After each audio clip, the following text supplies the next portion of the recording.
Last week, President Obama announced executive action on immigration reform without congressional input. The plan would effectively halt deportation for at least 5 million illegal immigrants already in the United States. Supporters of the president hailed the move as a much-needed step forward in the absence of congressional action. Critics immediately condemned it as an unconstitutional power grab by an imperial president. To discuss, we're joined by the Congressman from the 1st District of Nebraska, a member of the House Appropriations Committee via satellite from Lincoln, is Congressman Jeff Fortenberry. Congressman, thank you for being here.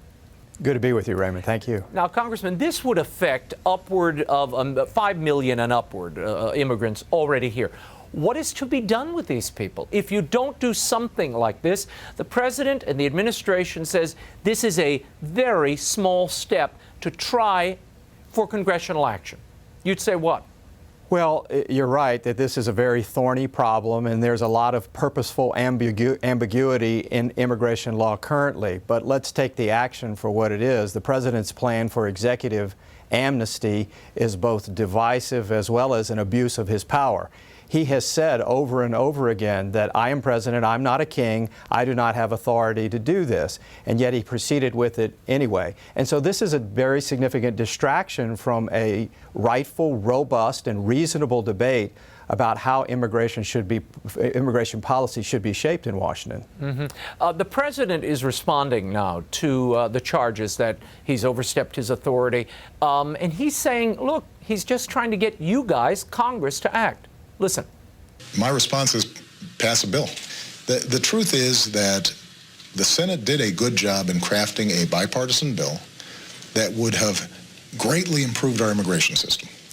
And my preference is for a legislative solution to this problem. That didn't happen. What's wrong with this approach? Well, again, the president has repeatedly said he does not have this authority. He is a constitutional scholar. And in Constitutional Law 101, the Congress makes the law, the president executes the law. He has the constitutional duty to faithfully execute the law, not recklessly abrogate the law. And with a stroke of the pen here, he has vastly changed, in a most significant, unprecedented way, current law. That simply is an overstepping of his authority. And frankly, as I said before, it's going to distract from the immigration debate because now it's about him. The other problem here is it's fundamentally unfair what he has done. It's unfair to people who are standing in line, who are waiting to come to America through legal means to participate in this great American tradition.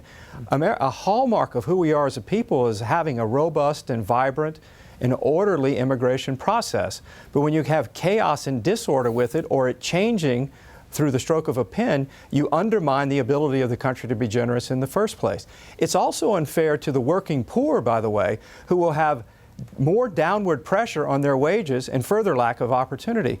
It's also unfair to hospitals and schools that will see rising costs, and this may create additional incentive for a surge of people to come over the border. This is why this has to be addressed in a more orderly process, which is the responsibility of the legislative branch.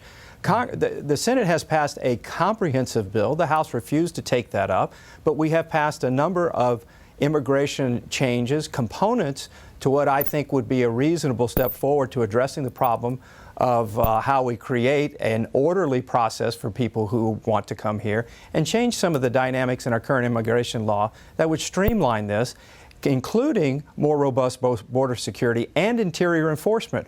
Remember, the draw for economic migrations is by employers who willfully violate immigration law and create a magnet here and thereby exploit poor and vulnerable persons. I think that's wrong. Congressman Fortenberry, you are on the House Appropriations Committee. Some have said, we'll just defund this. And I've spoken to a number of Republicans who said, we're going to defund any effort the president moves in this direction without congressional permission. Can you defund this executive order? It seems, from everything I'm reading, that this is mostly funded by fees and therefore sort of immune from the appropriations process.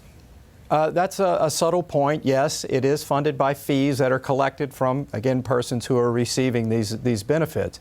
We could change that. We could change the way the process works. But again, the president has to sign that in the law, and he won't. He'll veto it.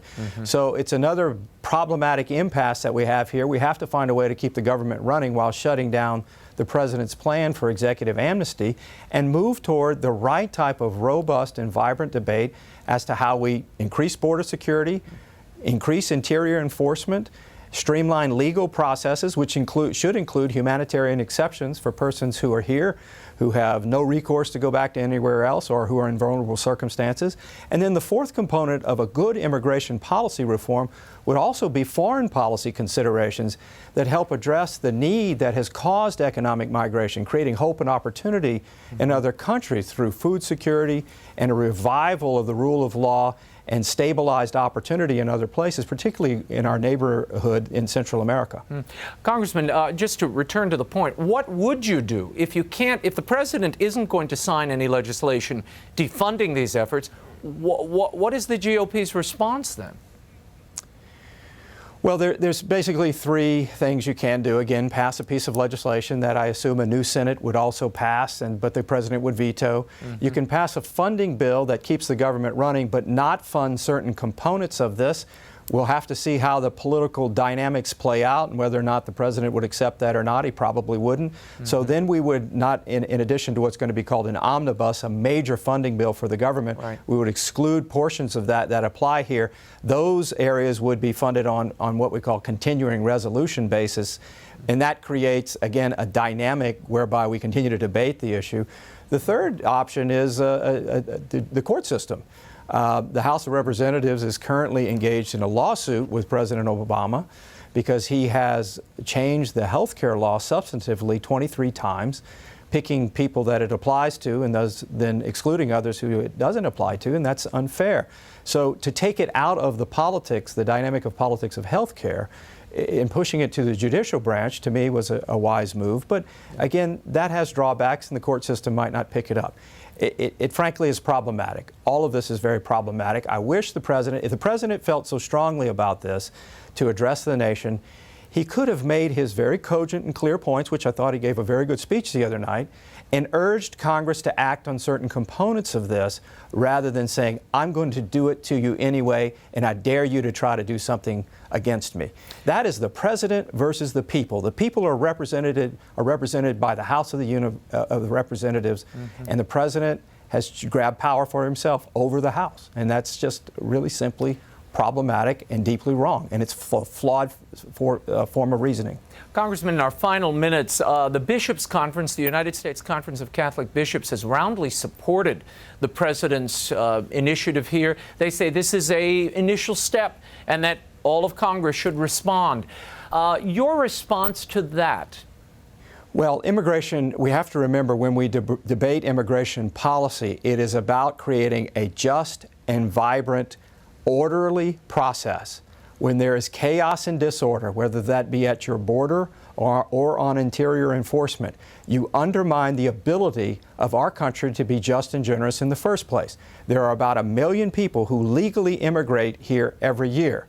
And by this action, you're suggesting that if you willfully have violated the law without good reason, you basically have a reason to stay. That gives further incentive for illegal behavior. It is unfair to people who are trying to come here legally. It has huge ramifications, again, for cost in society. And again, it's begging a constitutional question as to whether or not the president has abused his authority. What if the next president comes along and says, I don't like this or that, and through executive action undoes it?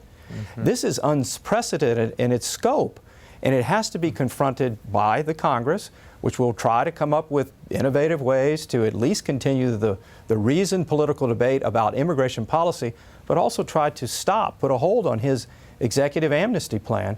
But it also comes down to the people who are saying a president can't grab power like this. This is not the American experience.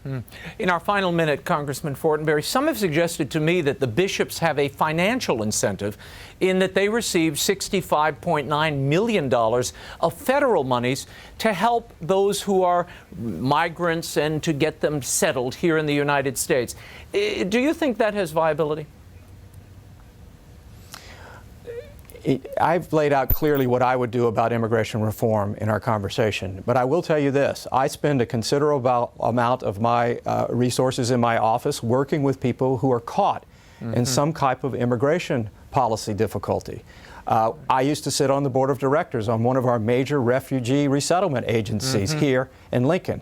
We have a whole host of new Americans in our community. By the way, the Yazidi community, the ones who are under such pressure from ISIL in the Middle East, the largest number of refugees of the Yazidi community exists right here in my neighborhood in Lincoln, Nebraska. We've known them for a number of years and have worked with them on a whole variety of immigration cases. So it's really two questions.